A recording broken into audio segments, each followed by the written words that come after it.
इस वक्त हम श्रीनगर के पुलिस कंट्रोल रूम में खड़े हैं, जहां पर अभी से कुछ देर पहले उपराज्यपाल मनोज सिन्हा के साथ साथ डीजीपी नलिन प्रभात और सिक्योरिटी फोर्सेस के तमाम टॉप ऑफिशियल्स यहां पहुंचे, एक रीथ लेइंग सेरेमनी का हिस्सा बने। आपको बताते चले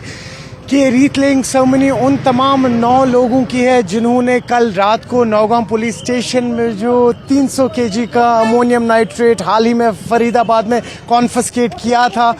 उनकी शहादत ही गई, उसकी उनमें जान चली गई। यहाँ पर एफएसएल की टीम भी थी, कई सारे ऐसे लोग थे, एक टेलर है, 2 क्राइम रिपोर्टर फोटोग्राफर्स भी थे उसमें, और भी कई सारे ऐसे लोग थे जो अपनी जान गंवा बैठे। तो कुल मिला के लगभग 9 लोग अपनी जान गंवा बैठे इस हादसे में, जिसके चलते हुए आज जो उपराज्यपाल मनोज सिन्हा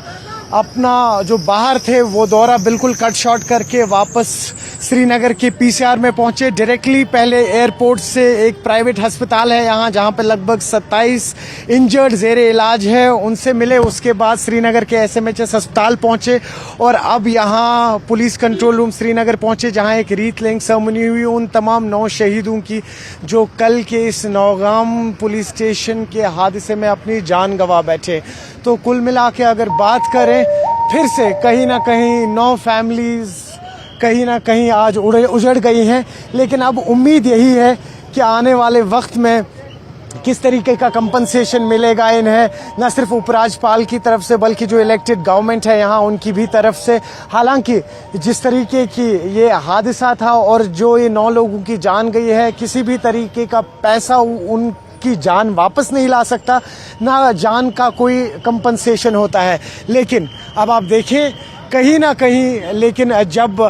जो जम्मू कश्मीर एडमिनिस्ट्रेशन के टॉप ऑफिशियल्स होते हैं, भले ही फिर वो इलेक्टेड गवर्नमेंट की बात कर लीजिए या उपराज्यपाल मनोज सिन्हा की बात कर लीजिए,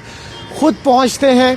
ऐसी जगहों पे, लोगों से मिलते हैं, तो कहीं ना कहीं एक आश्वासन होता है, कहीं ना कहीं एक आश्वासन मिलता है कि नहीं, हमारे साथ भी कोई खड़ा है। उसी कड़ी के चलते हुए अब आप देखेंगे एक एक करके पुलिस कंट्रोल रूम श्रीनगर से एम्बुलेंसेस निकली हैं और तमाम 9 फैमिलीज़ और उनके जो फैमिली मेंबर्स हैं जो शहादत पा गए, उनको यहाँ से निकाला जा रहा है। और सामने तमाम डिटेल्स लिखी गई हैं इन एम्बुलेंसेस के सामने। और मार्टियर सोहेल अहमद राथर, ये नट्टीपोरा के रहने वाले थे, अभी ये भी यहाँ से चले गए। तो कुल मिला के बात करें, एम्बुलेंसेस एक एक करके अब निकल रही हैं और उम्मीद यही है कि एक कंपनसेशन मिले अब इन तमाम शहीदों को। और जो इस वक्त ज़ेरे इलाज है, लगभग 27 लोग हैं जो इंजर्ड हैं, ज़ेरे इलाज है, उनको भी एक कंपनसेशन मिले। और सबसे इम्पॉर्टेंट पॉइंट ये है कि यहाँ पर इस वक्त एलजी मनोज सिन्हा का खुद आना, पर्सनली इन फैमिली से मिलना, कई सारे फैमिली मेम्बर्स फूट के रोए जब उन्होंने अपनी कहानी सुनाई, लेकिन उन्हें एक आश्वासन मिला है। और उम्मीद यही है कि आने वाले वक्त में, जिस तरह से आज डीजीपी नलिन प्रभात ने भी अपनी प्रेस कॉन्फ्रेंस में कहा कि इस पे जो इंक्वायरी है वो कंटिन्यू रहेगी और क्या कुछ सामने आएगा आने वाले दिनों में, वो आने वाले दिनों में ही पता लग पाएगा। न्यूज़ 18 के लिए अयूब खान के साथ श्रीनगर पीसीआर से मैं सरोज कफील।